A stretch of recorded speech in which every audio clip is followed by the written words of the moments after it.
Welcome to the Maybe Not So Great Books channel, You Decide. This is lesson 13 of 14. Geography is Destiny, More Than You Think, from Basic Economics, A Common Sense Guide to the Economy, 5th edition, by Thomas Sowell. Africa has twice the land of Europe, but a shorter coastline. That single fact explains more about global poverty than any theory of exploitation. Okay, we have to stop right there. That's a huge claim to open with. A massive claim. It is. You're essentially saying that the shape of the dirt, the way the land meets the water, determines the wealth of nations more than politics, more than history, more than exploitation. In a way, yes. Or at least it sets the stage for all of those things. It's the baseline. It's the physical reality upon which history and politics and economics all play out. It's the physics of the board game. Exactly. If the board is tilted against you from the start, it doesn't matter how well you roll the dice. You're always fighting gravity. I have to admit, when I first read the title of this lesson, Geography is Destiny, I bristled a little. It sounds so fatalistic. It does. It's a provocative title. It feels like it's saying, well, if you were born on the wrong side of a mountain range or on a coastline without any natural harbors, too bad for you. It sort of seems to take human agency right out of the equation. And that is the most common and I think the healthiest reaction to have. You should be skeptical of that idea. We don't want to fall into some trap of, crude geographic determinism. Where people don't matter. Right. But Sowell's point, and this is the mission for our deep dive today, is that we've maybe swung too far in the other direction. We live in an era where we think everything is political. We assume that if one group is poor and another is rich, it must be the result of a policy or a bad leader or some historical crime. If there's an unequal outcome, there must be a villain. That's the modern story. That's the default narrative. And Sowell's coming in and saying, hold on. Before we look for a villain, let's look at the map. Let's look at the physics.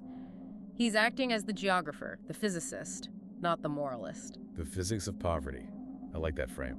Because if we ignore the sheer mechanical difficulty of, say, building a civilization in the middle of a jungle with unnavigable rivers versus building one along the Rhine, well, we end up blaming people for problems that are actually created by nature.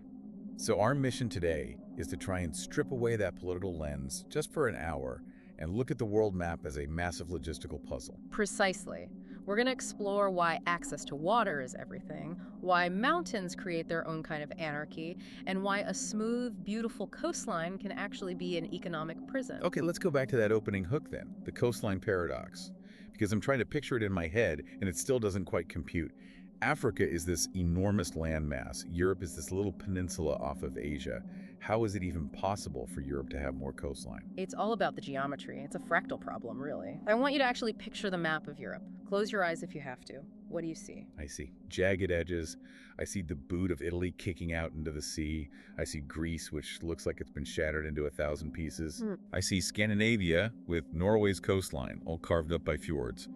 And then Spain and Portugal just jutting out. It's a peninsula made up of other peninsulas. It's fractured. The sea penetrates deep into the landmass. You've got the Baltic Sea, the North Sea, the Mediterranean, the Black Sea. There's almost no point in Western Europe that's more than a few hundred miles from a navigable body of water. So it's like a sponge. It has a huge surface area relative to its actual volume. That is the perfect analogy. Now do the same thing for Africa. Picture that continent. It's smooth. This is a solid block, almost like a shield. It's remarkably uniform, remarkably smooth. Geographers call it a block continent. It doesn't have those deep indentations. It lacks a Mediterranean Sea carving it in half. For the most part, it's this massive landmass with a very regular, unbroken edge. So because it's so solid, the ratio of coastline to actual land area is just terrible. It is the lowest of any inhabited continent. The vast, vast interior, thousands of miles of it, is completely insulated from the ocean. Okay, but this is the so what question for me. Why is touching the ocean the magic ticket? We have land, we have legs, animals, carts. Why is the sea the prerequisite for wealth? And this is where we have to, get in our mental time machine. We live in this world of Amazon Prime, of freight trains, of container ships. We've basically conquered the friction of distance. For the most part, yeah. But for 99.9% of human history, let's say up until the steam engine in the mid-1800s, land transport was prohibitively, astronomically expensive.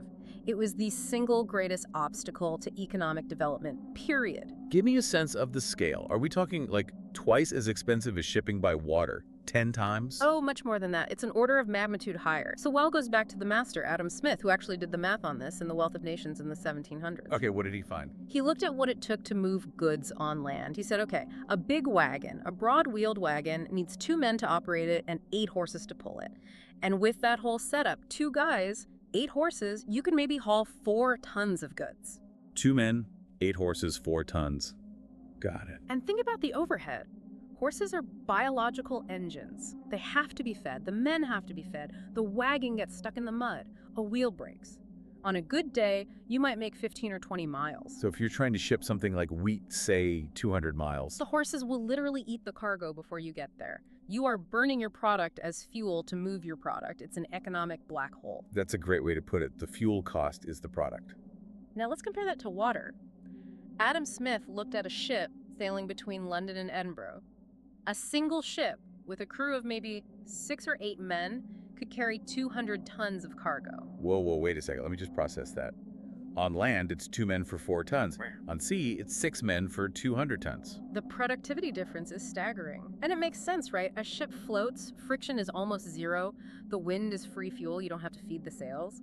The cost of moving a ton of goods by water was a tiny, tiny fraction of the cost of moving it by land. So if I'm a farmer living, say, 300 miles inland in Africa, and I have a fantastic harvest, the best corn crop anyone's ever seen. You're stuck. You might be able to sell it to the next village, but you can't get it to the world market. The cost of hauling it to the coast would be more than the corn is actually worth. Which means I have absolutely no incentive to grow more than my family can eat. You've just discovered the fundamental mechanism of subsistence poverty. If you can't trade, you can't specialize. If you can't sell your surplus corn to buy a better plow, you have to try and make your own plow. And your own clothes. And your own house. You're a jack of all trades and a master of none. You're economically isolated. While the guy living near the port in Amsterdam or Venice, he's plugged into the global superhighway. He can bring in timber from the Baltics, wool from England, wine from France, all for pennies on the dollar. He can specialize. He becomes a shipbuilder or a banker or a weaver because the cost of transport isn't eating his entire margin for lunch. So when we look at that smooth African coastline on the map, we're not just seeing a shape, we're seeing a massive barrier to entry. We're seeing millions of square miles of productive land that were, for most of history, mathematically locked out of the global economy. That is the physics of poverty. It wasn't a choice, it wasn't a policy, it was a geographic reality that existed for millennia. Yeah. And it goes a long way to explaining why those connected civilizations around the Mediterranean, in Western Europe, on the coast of China, got a head start. They were playing the logistics game on easy mode. Okay, this immediately brings up the next question for me. Yeah. What about rivers? I look at the map of Africa, I see these huge blue lines snaking across it. The Nile, the Congo, the Niger. Aren't those the natural highways to the interior? You would think so.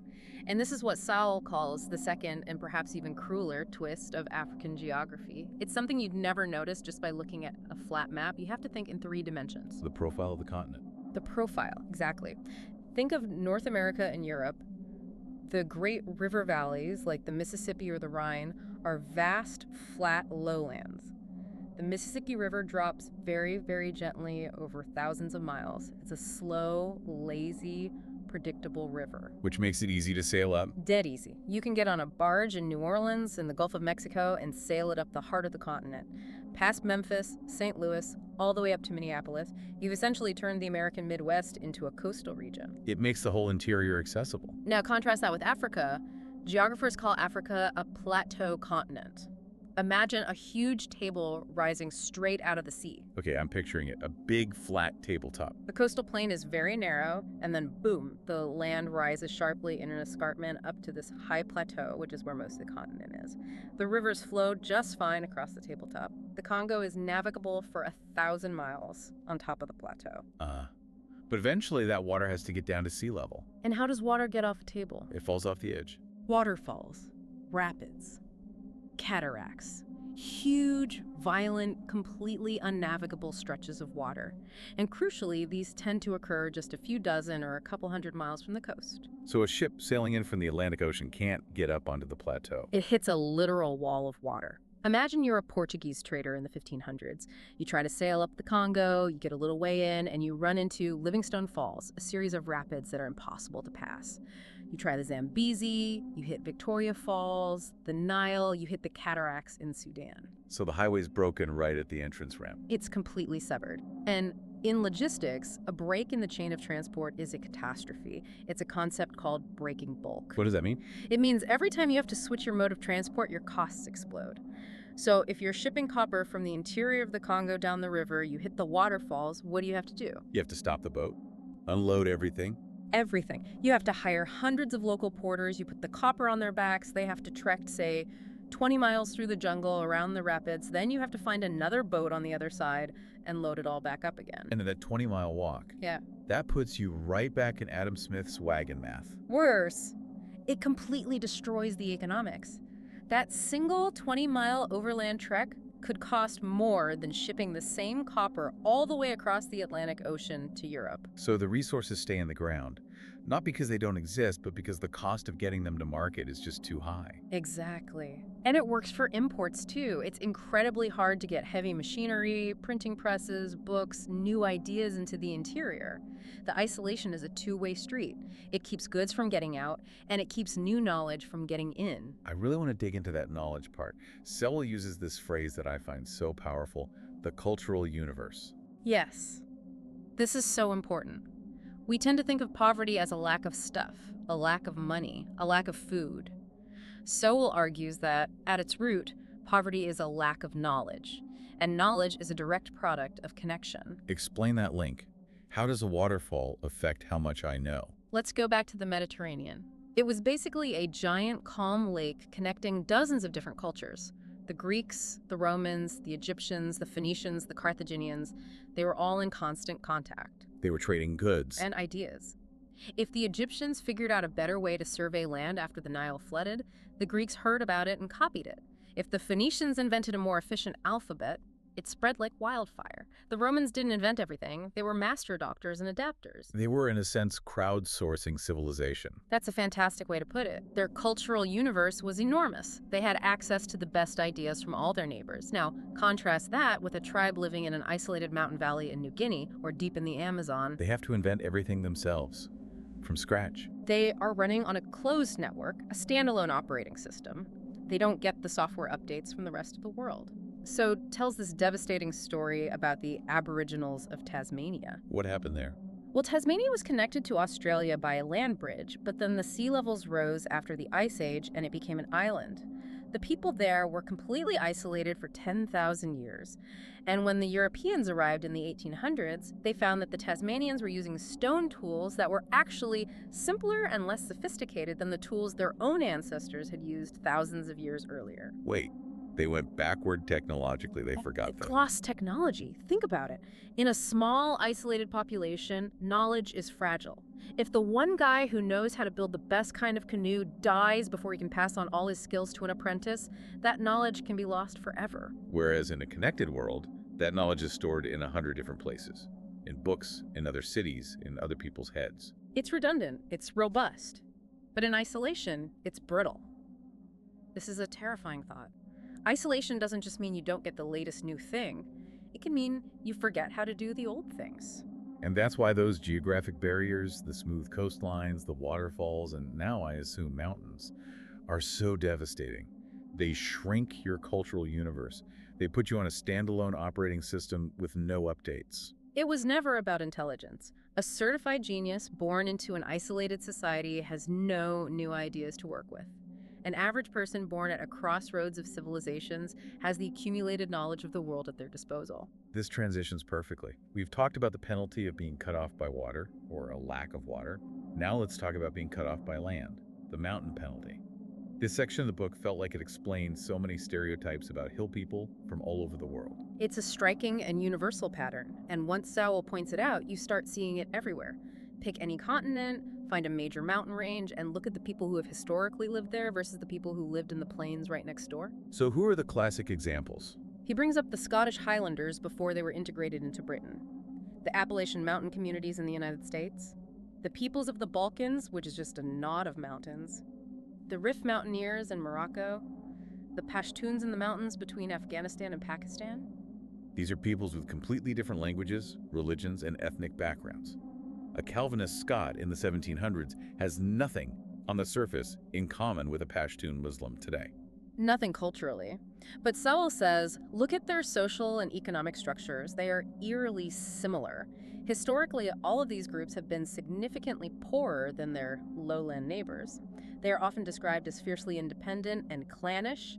They tend to have cultures of honor and feuding, and they are deeply, deeply suspicious of any centralized government. Okay, let's break that down, because the lazy and frankly offensive explanation is just, oh, those people are backward, or it's in their blood. And that's exactly the kind of thinking Sowell is trying to dismantle. He says, no, let's look at the economics. It comes down to what he calls the cost of projecting power. Projecting power. The rule of law. We take it for granted that if someone commits a crime, the police show up. But the rule of law isn't an idea, it's an infrastructure. It requires roads a sheriff can drive on. It requires a court system.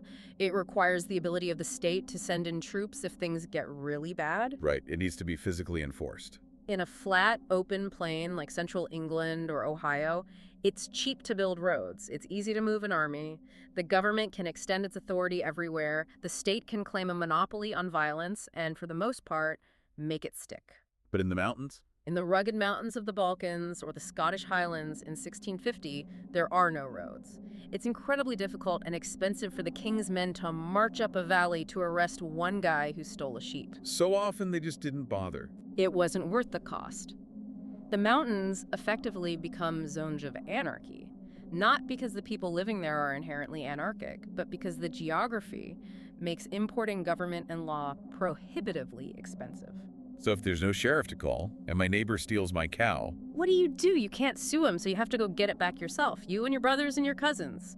And to make sure he never does it again, you have to establish a reputation for ruthless retaliation. The blood feud. The culture of honor. It's not irrational violence. It's a rational, if brutal, substitute for a formal legal system. When you can't dial 911, your clan is your 911. This is what creates that intense, inward-looking, family-first culture that is so suspicious of outsiders. It creates the Hatfields and the McCoys. It creates the Hatfields and McCoys. Yep. But here's the massive economic consequence. That kind of culture, born of necessity, is poison for modern economic development. Hustle. Modern capitalism runs on trust between strangers. It runs on impersonal contracts enforced by an impartial state. If I'm going to build a factory, I need to know that my property rights will be protected by the law, not by my cousin with a shotgun. So capital, investment, it just flows around the mountains. It doesn't go into them. Precisely. The lowlanders, with their predictable laws and courts, get the ports, the factories, the banks, the trade. The mountaineers get left further and further behind, trapped in a subsistence economy, and over centuries this creates a huge wealth gap. And a prejudice. The lowlanders look up at the mountains and see poverty and violence and think it's a character flaw of the people, not a consequence of the terrain. And the Scotland example is the perfect case study to show it's not genetic. You had the lowland Scots and the highland Scots, same island, same ethnic stock. But by the 18th century, the lowlands were one of the centers of the modern world. The Scottish Enlightenment, Adam Smith, David Hume, they were commercial, educated, cosmopolitan. And just 100 miles north in the highlands. It was a completely different world. It was still a tribal, feudal society organized around clans, cattle raids, and speaking a different language. The difference wasn't in their DNA, it was in their altitude. That's incredible. It reframes so much of what we think of as culture. Culture isn't just a set of arbitrary choices. It's often a deeply ingrained survival strategy that's been shaped by the landscape over centuries. And the tragic irony is that the very cultural traits that help you survive in a harsh, isolated environment like intense clan loyalty and suspicion of outsiders are often the very same traits that hold you back in an interconnected global economy. Okay, this is where we have to tackle the elephant in the room. We've laid out a powerful case for how geography creates winners and losers. But the dominant explanation for global inequality today, especially between the global north and global south, isn't about rivers or mountains. It's about colonialism. It's about exploitation. They're poor because we're rich argument. Right. The argument that the wealth of Europe was stolen from Africa, Asia, and the Americas. How does Sowell's geographic framework deal with that? He addresses it head on. And it's crucial to say up front, he is not in any way defending colonialism or saying it wasn't brutal and exploitative. That's not the question he's asking. He's asking a much more specific economic question. Is exploitation the primary cause of the vast wealth disparities we see in the world today? And his answer, based on the framework, is a clear no. It's a clear no, and his main piece of evidence is the timeline. He simply points out that the technological, economic, and organizational gaps between Western Europe and, say, Sub-Saharan Africa or the indigenous Americas were already immense before the age of imperialism began. So the poverty predated the conquest. The gap was already there. The gap was already there, and it was a direct result of all the geographic factors we've just been discussing. Europe had the ships, the cannons, the maps, the commercial organization because of centuries of being hyper-connected. Most of the rest of the world, due to geographic barriers, did not. So Europe was able to conquer other parts of the world because it was already more developed. It's not that the conquest made Europe develop. He argues that we have the arrow of causation completely backward. The wealth and power disparity is what enabled imperialism, not the other way around. But surely the act of extracting resources, gold from the Aztecs, rubber from the Congo, made that gap even wider. You'd think so, and it certainly didn't help. But this is where Sowell brings in the counterexamples, and this is where the simple exploitation theory really starts to break down. If colonialism is the root cause of poverty, then every former colony should be poor. But they're not. They are not. Look at Hong Kong. Look at Singapore. These were British colonies. They were exploited in the classic sense. They had no natural resources to speak of. They were run by a foreign power for profit. And yet today, the per capita income in Singapore is significantly higher than in Britain, its former colonial master. If the theory held, Singapore should be a drained, impoverished husk. It should be a basket case. Instead, it's one of the wealthiest societies on Earth. Why? Because it had a phenomenal geographic location, a natural deep-water port on a major trade route, and it adopted institutions like the rule of law and free markets that allowed it to leverage that location. And the flip side is also true, right? There are places that were never colonized. Exactly. He points to Ethiopia and Liberia. Ethiopia famously resisted European colonization, except for a brief period under Italy. It has a proud, ancient history of independence. Liberia was founded by freed American slaves. It was never a European colony. And if colonialism is the key variable, they should be much richer than their colonized neighbors. They should be the economic powerhouses of Africa, but they're not. Their economic outcomes are, sadly, very similar to the nations around them that were colonized. This suggests that avoiding colonialism was not the magic bullet. They still had to contend with the underlying geographic and institutional problems. There's another huge geographic factor you mentioned earlier that plays into this, the disease environment. Yes, and this is totally separate from politics or economics. It's just biology. In the Americas, the isolation of the indigenous peoples from the Old World disease pool was a catastrophe. When Europeans arrived, they brought smallpox, measles, and the flu. The Great Dying. It was an apocalypse. Population collapses of 90% or more. Whole civilizations were hollowed out before the conquerors even got there. That wasn't a policy of exploitation. It was a devastating consequence of ending 10,000 years of geographic isolation. And in Africa, the disease environment worked in the opposite direction. For centuries, yes. Tropical Africa was called the white man's grave for a reason. Malaria, yellow fever, sleeping sickness killed Europeans and their livestock in staggering numbers. This provided a kind of biological shield that protected much of the interior from European settlement for a long time. But that shield was a double-edged sword. A very sharp one. Because in places like North America or Australia, where Europeans could survive and bring their families, they tried to replicate their entire society. They built farms, towns, universities, parliaments. They transplanted their human capital. But in West Africa? They couldn't live there, so they built coastal forts trading posts. It was an extractive model from the start because they weren't planning on staying. The geography dictated the type of colonialism, which had huge long-term consequences. So what's the big takeaway here? How does this change how we should think about solving global poverty today? It changes everything. If you believe the primary cause of poverty is exploitation, your solution is political and historical. It's about reparations, foreign aid as a form of justice, and severing ties with former colonial powers. It's about settling a debt. It's about settling a debt. But if you believe the primary cause is geographic isolation and the resulting lack of human capital, your solution is practical and forward-looking. You don't need an apology, you need a port, you need a road, you need fiber optic cable, you need to attack the isolation directly. It shifts the focus from redressing the past to building the future. Yes, and it removes the blame. It says these disparities aren't necessarily anyone's fault, they are the result of millennia of geographic luck. Sowell quotes the historian Paul Johnson, who said, "The study of history is a powerful antidote to contemporary arrogance." We are arrogant when we think we can explain thousands of years of human history with a simple political slogan. I want to pivot here, because if we end the conversation now, the message feels very deterministic. Geography is destiny. Yeah. Sounds final. It sounds like if you're born in a landlocked, mountainous country, you're doomed. And that's exactly why Sowell includes the next part of the lesson. He pulls this incredible twist. He says, okay, geography sets the stage, it deals the initial hand of cards, but it does not write the final act of the play. This is the Malaysia story. This is the Malaysia twist, and it's the perfect example of how human agency, technology, and capital can completely override a geographic starting point. So paint the picture for us. What was Malaysia like in, say, the 1880s? Malaya, as it was called then, was a relatively poor, sparsely populated region, mostly jungle. The indigenous Malay population lived a traditional subsistence lifestyle. Its geography was what it was, tropical, with some tin deposits, not a major global player.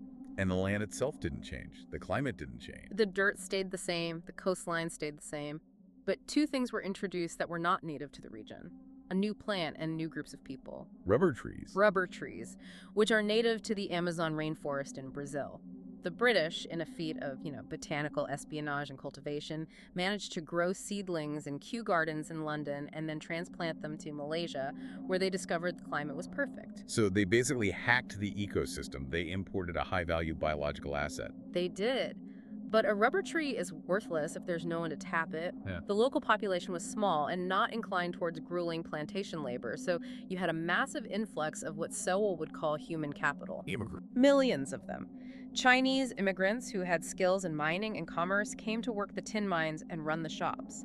Tamil immigrants from southern India came to provide the labor for the vast new rubber plantations. So you took the same piece of land, but you added a new technology, the rubber tree, and a huge injection of different kinds of human skill and labor. And the result was an economic explosion. In just a few decades, the population quadrupled.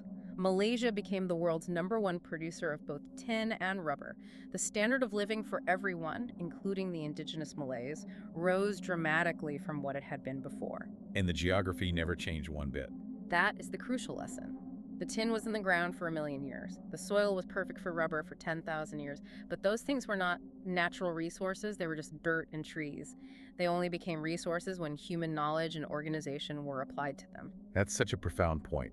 A resource isn't a thing. It's a relationship between a thing and human knowledge. Exactly. Oil was just a smelly black goo that ruined farmland until someone invented the internal combustion engine.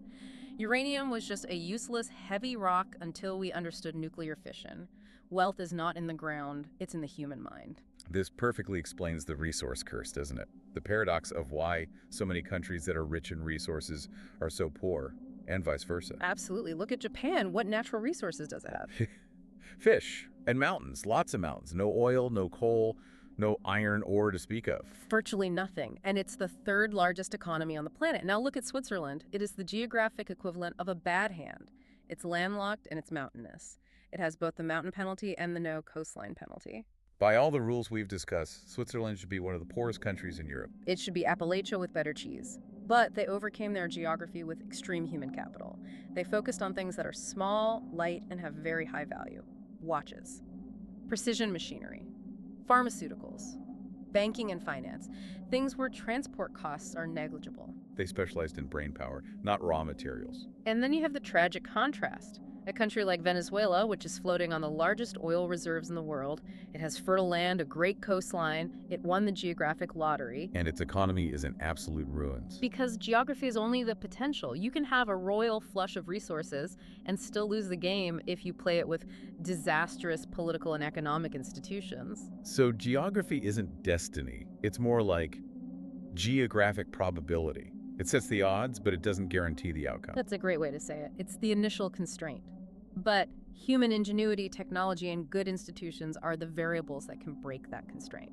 Which brings us to today, the modern application. We're not living in the 18th century. We have the internet, GPS, jumbo jets. How much does a jagged coastline or a waterfall really matter in 2026? It still matters immensely, but the way it matters has changed. It's most important when we think about development policy. If you are the leader of a poor, landlocked country in Africa, or you're an economist at the World Bank, this framework gives you a very different set of solutions. You're not just going to write a check for foreign aid. Exactly. The old model, often driven by the exploitation theory, was to transfer wealth, give foreign aid. But that doesn't change the underlying reality of isolation. The Sowell argument would say, don't just send cash, attack the isolation itself. You terraform the connectivity. You build the all-weather road that connects the farming region in the interior to the port.